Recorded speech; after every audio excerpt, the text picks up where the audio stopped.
When do you think you'll take occupancy? Oh, the house fell through. Really? Oh, they wanted way too much money. So you're looking for another one? Oh, we are registered with an agent. Do you have that name? I don't remember it offhand. Your present house only has one bedroom, isn't that right?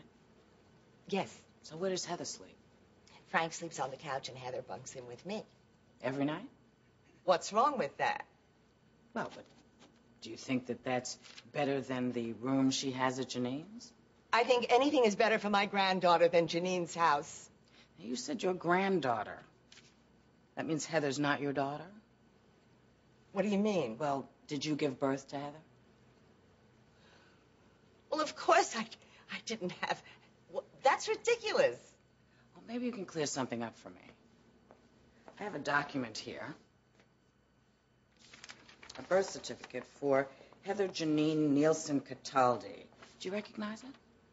Yes. And where it says name of mother, a name has been whited out and your name has been placed here. Mrs. Cataldi, how old are you? Look, we were told that this was the only way we could cut off Heather's visitations with Janine. But why would you want to do that? Because she's unstable. Because whenever Heather talks to her, she gets depressed, she gets confused. Well, why does she get confused? Well, wouldn't you be confused if your mother liked girls? So you think of Janine as Heather's mother? No! Your Honor, I was just trying to keep my granddaughter away from people like her. Objection, Your Honor. Wouldn't you do the same thing to save your own granddaughter? Objection, Your Honor. Objection. Objection. According to all our research, having both a matriarchal and a patriarchal presence in the home is the most beneficial situation for the normal development of a child. In other words, the situation in the Cataldi home. Yes. Thank you, Professor. Your witness. Professor, would the results hold true if the child were a victim of abuse? Objection, Your Honor. There's been no claim of abuse here. Sustained. Hypothetically speaking, would the results be the same if the parents were elderly or infirm? Your Honor. I stressed hypothetically. You may answer. Would all have to be judged case by case. Age alone does not make for unsuccessful parenting. All right. Well, Professor, does the research show that children of gay parents are more likely to be gay? No. In fact, the opposite is more often true than not. Seems to be. Are children of gay parents less intelligent? No. Less successful? No. More prone to violence or crime? No. Less likely to have children? No. Less capable parents? No. So there's nothing anywhere in any study that shows that children raised by gay parents are adversely affected in any way. Not to my knowledge, no. Thank you.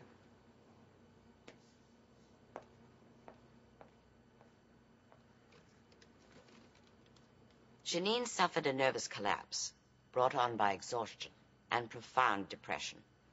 Under the circumstances, quite understandable. She's responded well to grief therapy and has been off all medication for several months.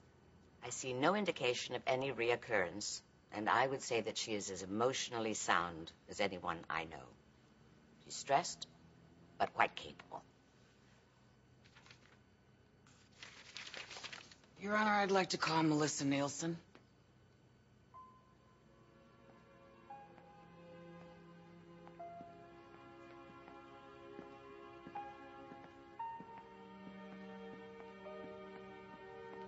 I never knew my sister was a lesbian until she told us.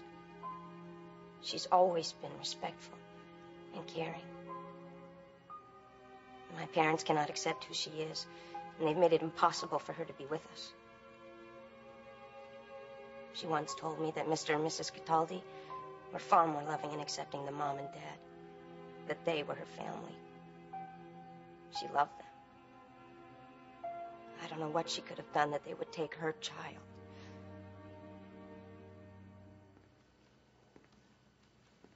Ms. Nielsen, you and Sandra Cataldi were partners, you said. Yes. Loving partners? Yes. Sexual partners? Objection. It's irrelevant. Overruled. Sexual partners? Yes. Were you and Sandra Cataldi married? Not legally. Why not? This state does not allow same-sex marriages. Did you impregnate Sandra Cataldi? I was present at the insemination. So no biological part of you caused her to become pregnant? Obviously not. So there is no biological connection between you and Heather Cataldi? No. Do you accept there is a biological connection between Heather and the Cataldis? Yes. But you do not acknowledge that that gives them superior claim of kinship or guardianship? No, I do not. Do you consider your cohabitation with Sandra Cataldi to be that of a normal married cohabitation? I think it is normal, but not identical to the majority of living arrangements. So it is not a normal situation? It is not a conventional one, no. What do you think gives you the right to bring a child into that situation and pretend that it is better than the one that is being provided by her natural, and I mean that in every sense, grandparents? Aren't your acts merely a blatant example of self-interest and selfishness? I know many unwed couples, lots of whom are impregnated artificially, as Sandy and I were. They are considered parents, morally, and in most cases, legally. I base my statement on that fact, and on the fact that I mothered Heather in every practical, responsible, emotional way. As far as she and I are concerned, we are parent, we are mother and child.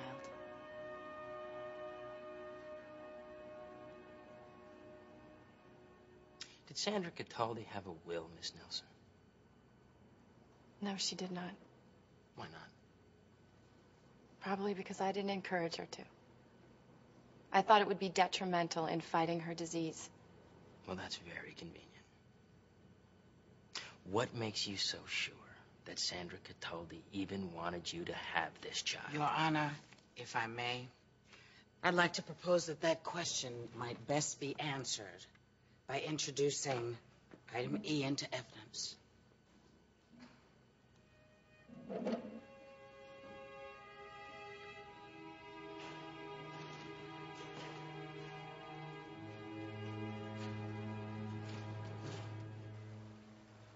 Heather, sweetheart, this is for you.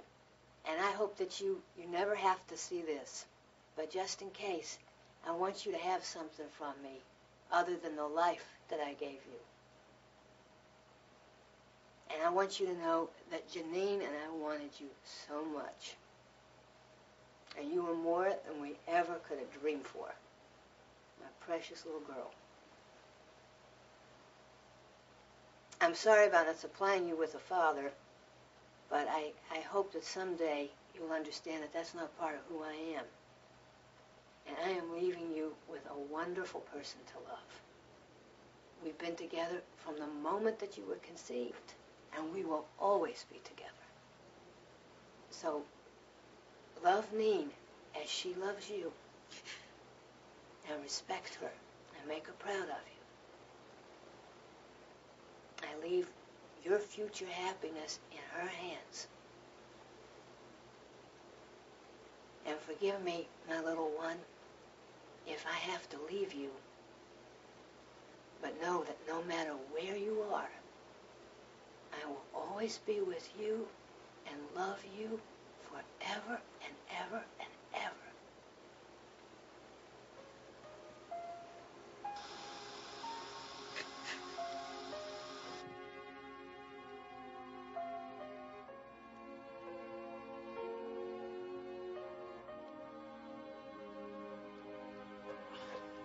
Your Honor, this court does not know what condition Miss Cataldi was in when this tape was shot, whether she was medicated or coerced. Let's move on, shall we? Your Honor, my clients are physically, mentally, emotionally, and financially fit to care for Heather Cataldi. There is a natural family bond between them. And we believe to disrupt this family at this time would cause tremendous adverse psychological effects on this child. She has a very loving home.